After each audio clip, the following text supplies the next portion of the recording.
Reality is a slap in the face, reminding me that I'm a fully grown adult woman in this adult world doing not so much of an adult job, but I'm glad it is. It's my dream job. And I'm so glad that I'm getting to, experience it with you together today. As any three-dimensional, multifaceted job, being a radio personality has its own little discoveries you explore along the way and understand fully. And doing it for 3 years, I still find it fulfilling in its own way, regardless of any hiccups and setbacks that is pretty much inevitable in any journey. But this is Homebound, my happy place, a cocoon where a lot of growth happens. I try to radiate as much positivity through the airwaves that's transmitted from this exact location as much as I can. A lot of people don't really know this because I haven't spoken about it. But when I was like 10, 11, I did this speech when I was in school that I really messed up. I did so good on the rehearsals that when it came to the actual day, I froze. I actually froze. I knew it by heart, but when I was on that stage, I got, I guess, stage fright, that's what you call it. I was frozen. I absolutely forgot what I was going to say. People started laughing, and this is an auditorium filled with at least 50 people, or more than 50 people, and my entire class was there. Senior classes were there. Literally, our entire school management was there. Even more than embarrassment, I was actually traumatized. I was like, I am not gonna do this in my life. I'm gonna go find a cocoon to hide away in, not be out there ever. But when it happened, I was also performing a few dance performances and I had to go get dressed, and I was like, you know what, forget it, okay, forget it. And my dance teacher was like, she took one look at my face and she was like, it's okay, just get dressed. I didn't know what to do, what to say. I was still frightened. Yeah. To think that same girl ended up in radio, also ended up doing YouTube videos, films herself in public, is very much of a character development I was looking forward to and I needed, Deciding to join radio, it was too good to be true. For me, I was like, there is no way if I messed up that speech that one time that I'm gonna be good at anything that I do, right? This was something I was trying to tell myself for the longest time, like, you know what, you shouldn't actually put yourself out there. But days leading after that situation, I remember that I tried to forget it. And also, I didn't get bullied for it also. Later on, I remember there was a few boys here and there who would just make fun of me. People forgot, like I was the only one who was genuinely traumatized and held on to it for the longest time. That days went by, I did more speeches. Moving forward, I wrote down, I had points, I worked on myself a little bit more, I went on the debating team, I did a lot of things later on. That's a different story, but I also knew that I didn't have to let that one situation kind of have total control over me, although it was very saddening altogether that I really wish it didn't happen at all. Even when I joined radio and went on air for the very first time, that adrenaline rush was more or less of the trauma that was imprinted on me and kind of was like, hey, that this also kind of happened and potentially can really happen again, kind of, And I was like, let's not let that happen, because there's always ways to avoid it. There's always ways to script something and talk as if you're, coming up with things at that point. I thought to myself, script it. Don't let your brain fart again, which can happen to anybody. And it's normal. We're all humans. We're not wired as robots. We are, we can make mistakes. And also one thing I noticed about live radio is making mistakes is so normal. As long as you can kind of dial back, it sounds very natural to people because they are like aware, you know what, people can actually make mistakes, and it's less uncanny valley, if that makes sense. You know, people find it comforting to know that they are listening to somebody who is an actual person. When you do it all the time and you get very comfortable with the task at hand, you find different ways to improvise and add things, and it's really not going to be just a script. You'll find new ways of doing things differently. So I have to go on air. Give me a second. There is no way for the system to go dead air because I have built this sixth sense. When you're in radio, you kind of know when something's not right. But I usually do have a bit of slight music going all the time, and usually when I'm inside the studio I crank up the volume really loud. The last time I did this video I was working in a different place. That's where I started. I was there for 3 years. So it's been like 8 months now. I really did need to go out of that comfort zone that I was in, and there was so much of space for growth after that. I'm here inside a mall, exposed to the public. Anyone can walk in anytime, and we here kind of, you know, encourage people to actually walk in and be a part of us. I have done interviews that I've never really done before in my radio career. I never got to interview people on my show. That was a bit of a nerve-wracking experience. Because, you know, when you really think of where I came from, I found this cozy little spot behind the controls and never really wanted to expose myself a little too much. So when I left the first workplace of my life last year, I was going through withdrawals, and this is something that I didn't see at the time, but it made sense when I reflected on it. You know, when you get very used to a routine and all of a sudden it stops tomorrow, something does happen to you. You're just like, okay, what am I doing? Where do I go? And it's not like I didn't have a plan, by the way. The plan just didn't go accordingly. I was asked to come from a different station, but for some reason it didn't really end up working for me. One thing is, I wasn't entirely sure about the energy when I walked into that place. The second thing is that I felt very ill the second day. And then I was kind of stressed about having to perform. So I wasn't really entirely being myself. Being yourself really matters in radio. You can't really put up a personality that really doesn't end up working. But also from where I came from, which was very much of a comfort zone, to where I went after that, having to work with 2 other individuals who I haven't really worked with before, and having to do a show on the very first day with 2 people we had absolutely nothing in common, by the way, except for like one other person. And somehow I felt very ill, and then I didn't want to go back. I've never taken a break after 3 years, and I was like, you know, you are kind of on the verge of burning out. It's okay to not go back.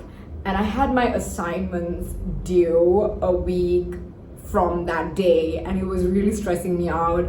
A lot was on my plate at the time. The timing really wasn't it. Somehow I realized why it didn't happen, and it didn't happen for the best of reasons. And sometimes you really have to have faith in that timing, and when you really want something and it didn't really work out the way it did, it's probably because it wasn't meant to be.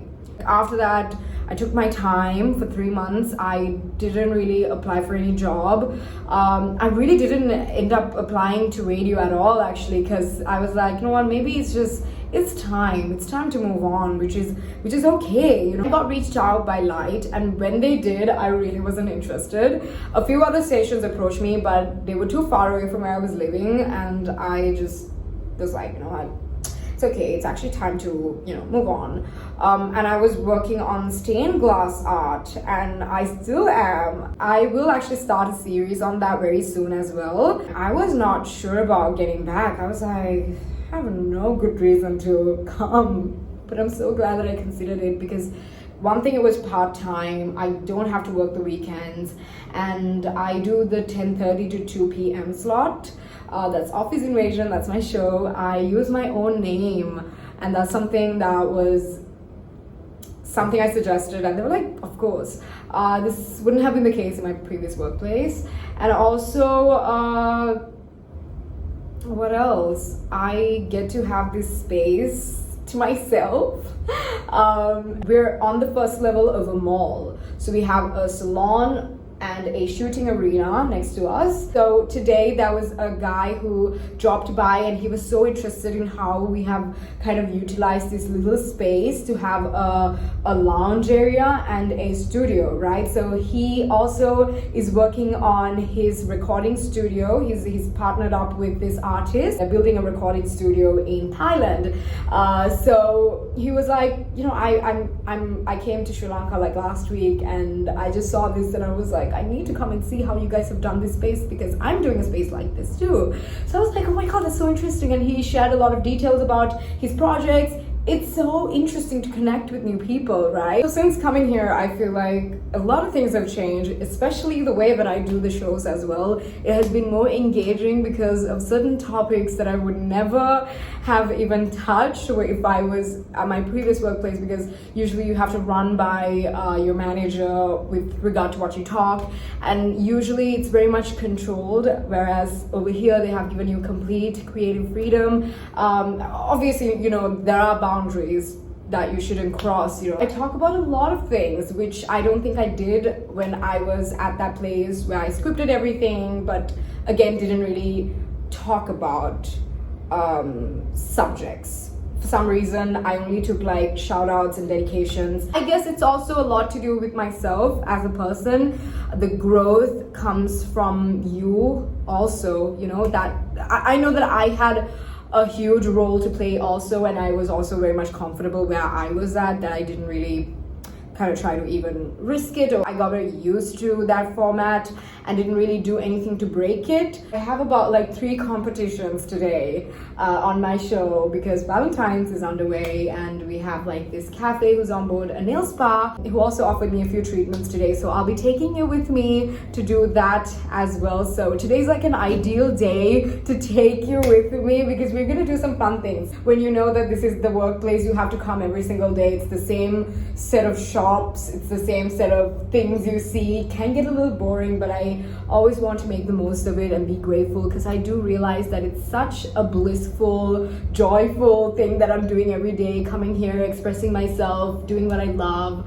And this is something I prayed for at one time in my life, and I got it. I was journaling last week. When I was writing down a few things, I also reminded myself it's okay if I didn't have those things, if they're not meant for me, or if that is not supposed to happen for me, because I know everything happens for the best. You have to really stay grounded in that way.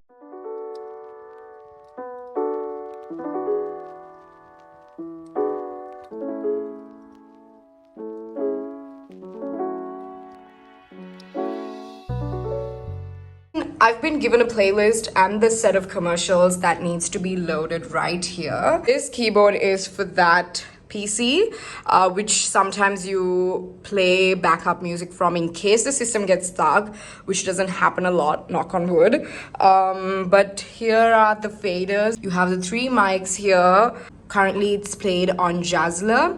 In case this fails, I will have to put the SMS fader up and on it so that I can play backup music through that. Sorry for that night, and I go back to December. Keeping it light all day, every day. Now, here's the thing, okay? I've received a message from Shamila. She says, you know what? I did meet him while I was at my first working place, and she was, you know, contacting people. It's a very light-hearted topic, I would say, okay? Do not take it personally. Listen, I know. In the end of the day, again, it's the other party wanting to share any amount of information they want, and that's their right, okay? But Jackson says, you know what? This is so true. I see on social media, sometimes you feel like you are entitled to have that information, but you can't, but you wish you could. You know, he says when you have seen a couple that has dated for a very long time and then you realize that they are no longer together, and sometimes this gets very, like, you know, intense because you're like, oh my goodness, what happened? But they don't owe you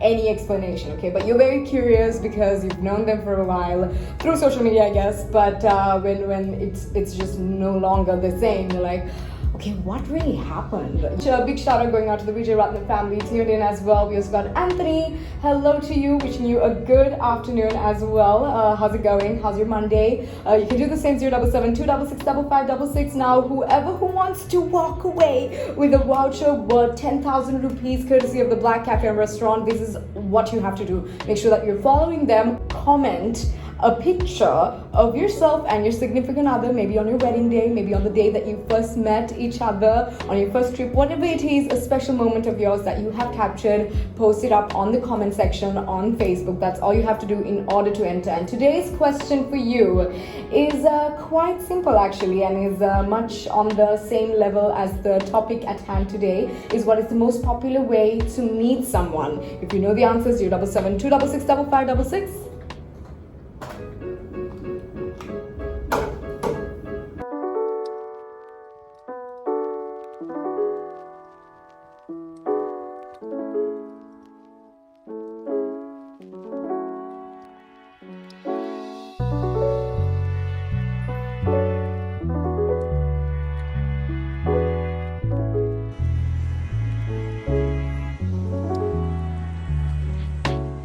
This is the part where I take you to all the coolest spots inside the mall. So I don't do a lot of shopping. When I'm in the mood, I make sure that I have saved enough money. It can be very tempting coming to this place, and because there's sales happening almost all the time. So I try to avoid those, and I don't eat a lot. But when I do, I come down to Cargill's, which is this food city grocery shop, but they also have amazing food. But this time around, I came to Island Tea Cafe. I took all the tomato from the burger, but this is the first time I'm trying their burgers. I usually only try their bubble teas, and this one is a mango milk one. This has a very spicy taste to it, like a bit of turmeric.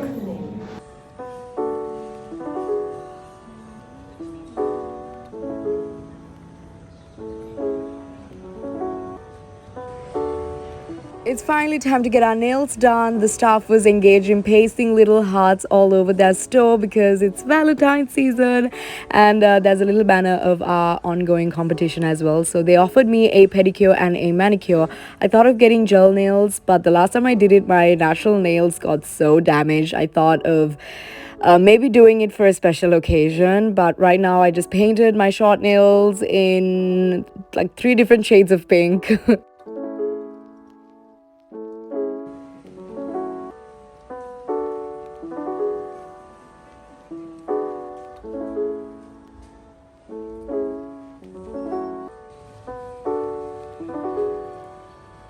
Quick look at my outfit of the day. I'm wearing this ear studs as a hair accessory. It's giving Spice Girl vibes. Also this cargo pants with my favorite chunky platform sandals. I'm also wearing this shirt that's actually my mom's, and this black vest, the Bagay bag. It's so early 2000s. That's my vibe today. Say hello, Rachel. Hi. Okay, I have a question for you. This is with regard to the topic I did today on my show. It's so random. Take it very lightheartedly, okay? So, what's something that's not any of your business, but you wish it was?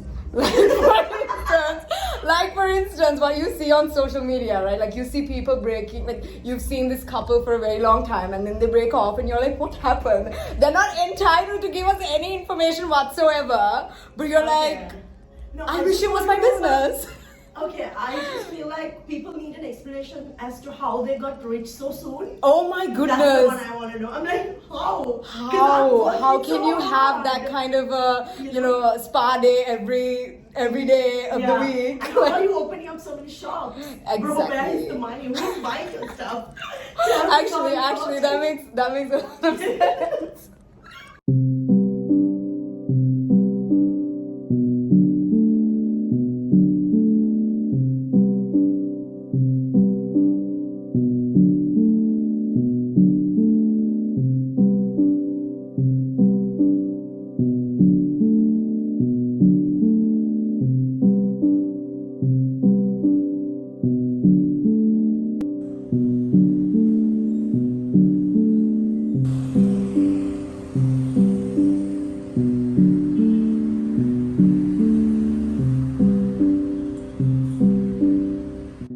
few kilometers away from the Colombo City Center Mall is Burley's. It's a fast food chain, and I was really craving this spicy, creamy pasta. And it's time for me to catch up with my work bestie. But thank you so much for watching this video. If you did like it, definitely subscribe and comment. And I will catch you soon. Till then, you take good care of yourself.